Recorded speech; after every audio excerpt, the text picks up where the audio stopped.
Welcome to my YouTube channel, One Race, a Human Race, All Human. Today is Sunday, October 3rd, 2021.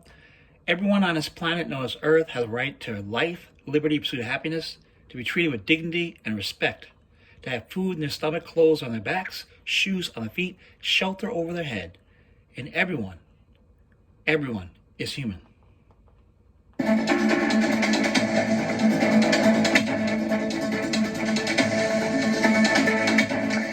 We are back with Dr. Jonathan Collins with us tonight. He's a political science professor at Brown University. Dr. Collins, welcome back to BNC. Oh, thank you. Glad to be here.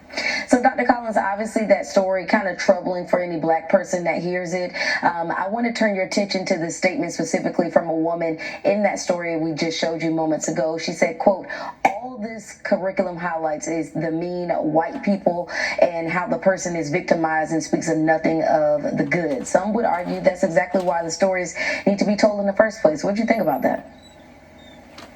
I thought it was a very one-sided perspective on why it's important to teach the true history of this country.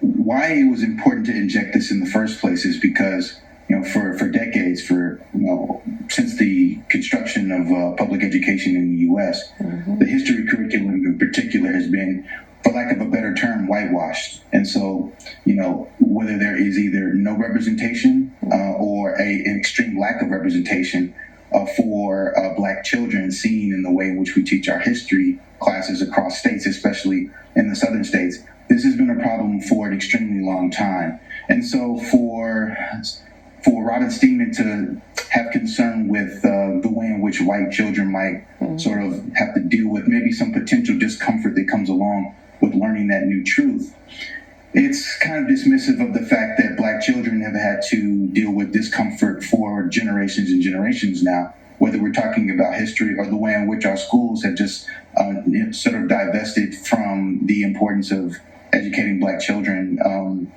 to the way in which we promise. So again, it's just a very one-sided perspective, and it doesn't acknowledge how important it is for black children to see black faces, especially positively represented black faces in our school, in our books, and in our curriculum. And you brought up an interesting point, because one of the statements made in the story was that it makes these kids feel bad when they see these types of pictures or see this type of language in a book like that. But you got to recognize the fact that black people felt bad for how many years? So, talking more about that particular story, there are 4 books that are in question that focus on MLK's March at Washington. Ruby Bridges, who was the first black person to desegregate an all-white elementary school in Louisiana, people who helped basically, shape our future. Is it trying to get rid of this a major blow to the black community? Well, I think it's a major blow to the black community, but I think it's a major blow to America. The March on Washington was not just the march by black people. The March on Washington, the beauty of it was that it was this multiracial coalition of people who rose and took a stand against racism. It was people of all colors who are on the monument on that specific weekend. And so, it rings true of kind of what we saw in the summer of 2020, when people of all different racial and ethnic backgrounds were marching for racial justice. It wasn't just black people marching for George Floyd and Breonna Taylor. Honestly, there were more white people probably than black people marching. And that's why we've seen more momentum on racial justice, I think, over the past year than we had maybe the 10 years before. Yeah. And so again, is removing these books from the schools, is this something hazardous to black children? Yes, but it's hazardous to all children. Teaching this kind of history is important for everyone. Yeah. And what type of impact does this have on our black and brown kids if certain parts of history are left out?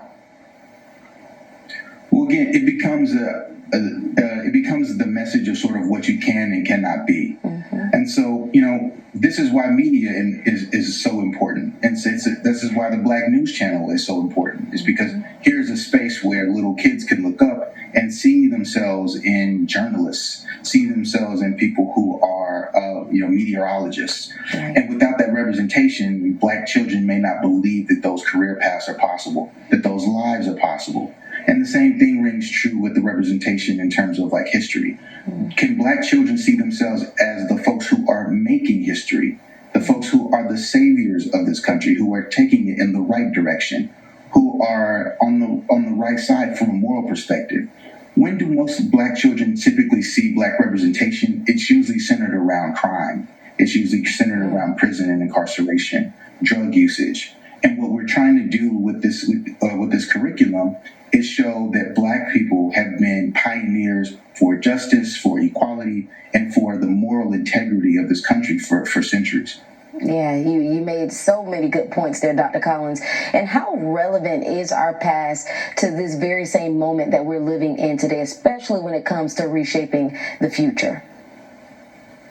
It's scarily it's scary how consistent this is with some of the things that we've seen in the past.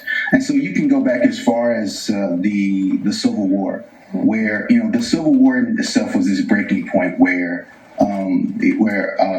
you had your politicians from the North versus the South, and the politicians of the North finally had to accept that America can't persist as long as slavery is legal. And so the country literally fractures over this issue of whether or not slavery should persist in America. And then as a result, what we saw in the South was everything became about race, and everything became about preserving the sanctitude of slavery, even things that had nothing to do with slavery. And so what we're seeing now is kind of a continuation of that, because it's not just that folks like Robin Stingman are trying to ban books from the classrooms in Williamson, Tennessee. It's that they're also leading fronts that are dangerous in different ways. They're also the champions for anti-masking, anti-vaxxing, things that are making it difficult for black people to literally survive. These two don't seem connected, but these are the same voices driven by the same impetus. They want a world where white people have certain opportunities, and there seems to be a complete disregard as to whether black people have not only a quality of education, but a life in general. Yeah. And I know many people question, how can inclusion be taught if everything isn't included? Yeah, that's the big question, is that we preach diversity, we preach equity, we preach inclusion, we preach the idea of America being a melting pot. But then when we try to introduce curriculum into our schools that really centers around this idea of showing America as a true melting pot, where its builders and its pioneers are different across backgrounds, then there's pushback. These two things can't be consistent. If we're going to be a melting pot, if we're going to be a country that lives together, we have to also love each other and embrace the true history of what made this country what it is. Well, Dr. Collins, we appreciate you. Meteorologist Brittany Lockley, you brought us up, and me being a role model, and everyone here, for those students, they got to know the things that we've done to become pioneers for this country. We appreciate your time tonight.